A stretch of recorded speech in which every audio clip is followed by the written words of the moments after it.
Presumably, you wrote the memo because of the letter. The letter is disavowed now. So you're going to keep your memo going anyway, right? Is that what you're telling me? Senator, I have the letter from NSBA that you're referring to.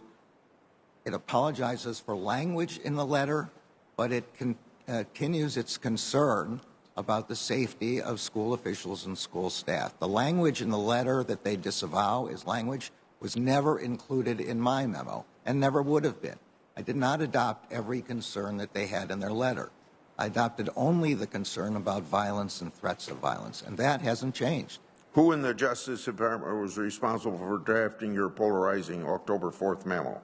I signed the memo, and I worked on the memo.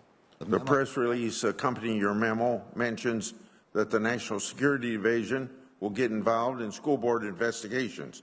Is the Justice Department National Security Division really necessary for keeping local school boards safe if parents aren't domestic terrorists? And if the Patriot Act isn't being used, why is the National Security Division involved at all? This kind of looks like something that would come out of some communist country, expansive definition of national security.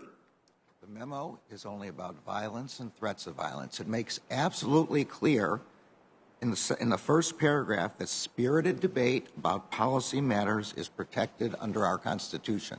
That includes debate by parents criticizing school boards. That is welcome.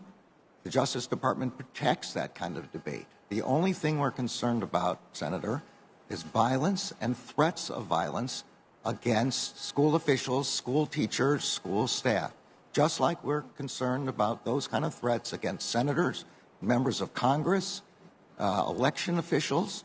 In all of those circumstances, we are trying to prevent the violence that sometimes occurs after threats. Your memo stated that the Justice Department is opening dedicated lines of communication for threat reporting, assessment, and response. What is the department doing with tips it receives on this dedicated line, and what are you doing with those parents who have been reported? The FBI gets complaints, concerns from people around the country for all different kinds of threats and violence. That's what this is about, a place where people who feel that they've been threatened with violence can report that. These are then assessed, and they are only pursued if, consistent with the First Amendment, we have a true threat that violates federal statutes or that needs to be referred to a state or local government, federal agency, local law enforcement agency for their assistance. On the other hand, are there criminal investigations being opened for instances where school officials are trying to assess private data of parents with opposing views on critical race theory?